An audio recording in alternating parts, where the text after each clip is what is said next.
Welcome ladies and gentlemen to my Magicka Warden prototype build Ice and Fire for PvE. Why prototype build? Because the Warden class hasn't been officially released yet.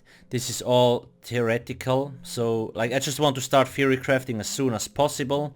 I will cover all setups, Magicka and Stamina, both for PvE and PvP. I have some really cool ideas already in mind. Once PTS drops, obviously I will test those builds further, and once I actually tested them on the PTS I will move the builds to the PvE and PvP section, and I will obviously also showcase you in videos like on damage on target skeletons and all that kind of stuff. This build here is made for Dungeons and Trials. Again, it is a prototype build, very important. Now, in terms of gear, we are using 5 pieces Necropotence, 2 Grofgar, 4 Moondancer. Necropotence will very likely be best in slot for the Warden, simply because you actually can use the belly netch. You only need to slot it on 1 bar, similar to the Shades of Nightblade, and you still get the Necropotence buff. 2 pieces Grofgar, simply because we have to be in melee range, and this does the most AoE damage and single target damage of the monster set, so that's good to go. Same with Moondancer, simply the best set for Dungeon and Trials. If you don't have Necropotence, it's time to go farm it now, okay? Really simple. You will need this, both for PvE and PvP. Obviously 5 light, 1 heavy, 1 medium, to benefit from the undaunted passives, all divine and all that kind of stuff. In terms of weapons, we have a shock staff on the front bar and a fire staff on the back bar. This might change, because maybe we will go double fire, or like fire on the front, shock on the back.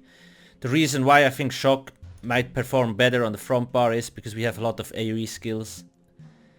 And it's also like the AoE damage you get from a shock staff is fucking insane. On top of that, it returns Magicka, so it's a really nice way to restore resources.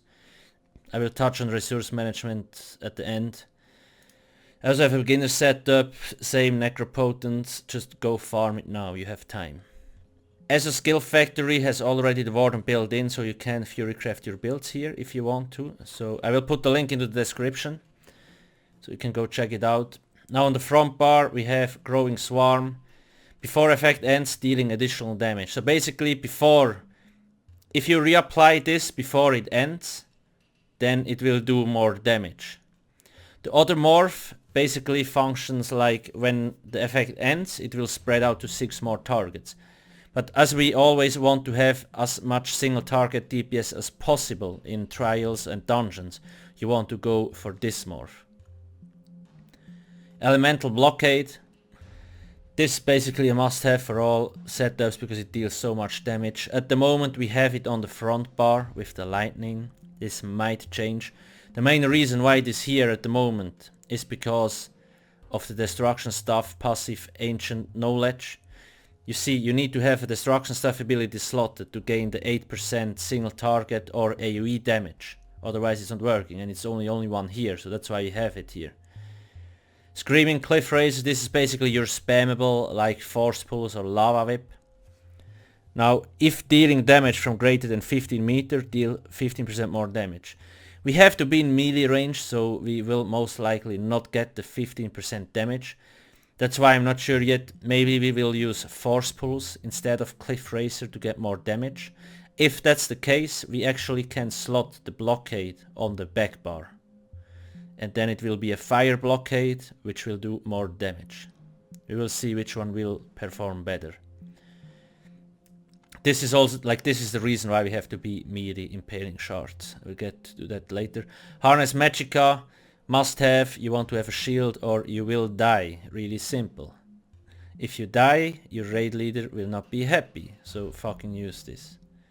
Inner Light gives us 7% more max Magicka, 5% from the skill itself, and then mage skill passive here increases your max Magicka by 2% for each mage skill ability slotted. Really nice.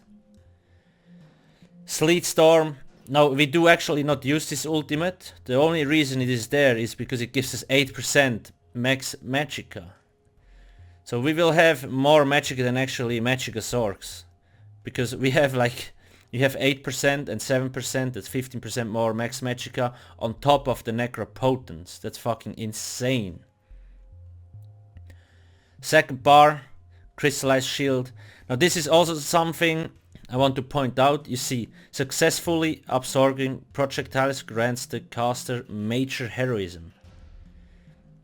Now this is the only skill that you can get major heroism from. Basically doubling your ultimate generation. So you can use this ultimate twice as fast if we absorb enough projectiles. And now the question is, do we absorb enough projectiles? If yes, we will use this. If not, then we will not use this. We have to first find out which kind of abilities from enemies and bosses count as projectiles and which ones are not. Impaling shards. Now this is kind of like the size of Grofgar, and you need to activate it and it comes out around you. That's the reason why we have to be in melee. Now the thing is, I wish they would change this to something like Eruption, where you can cast it on the ground where you want, which would make it much more smoother. Because it kind of feels weird if you have to go in melee, but then here it says you need to be ranged. It's confusing as fuck. So let's see, maybe we'll change it. Deep Fissure. Now this is another AoE ability. You cast it, 3 seconds later it will shoot out and kind of a line AoE, and hit everything in its path. Rearming Trap. Must have because of minor force, especially because we are melee. And now the Belly Netch. This basically costs 2k Magicka, if I remember correctly, and it restores 4k Magicka. So it's not really the best skill, but as I said, we have this here. It gives back Magicka a little bit, and it procs Necropotence. So we can cast this, weapon swap, and we don't have any active pets here, and we still get the extra Magicka from Necropotence. That's the cool thing about it. And like I say, like this is your only active pet. Like this here, and this here are all pet based abilities. So they're not summoned pets. Last skill, Elemental Rage. This is simply the best ultimate because it does so much fucking damage, it's completely stupid. But whatever, it's in the game, use it. That's the basic setup.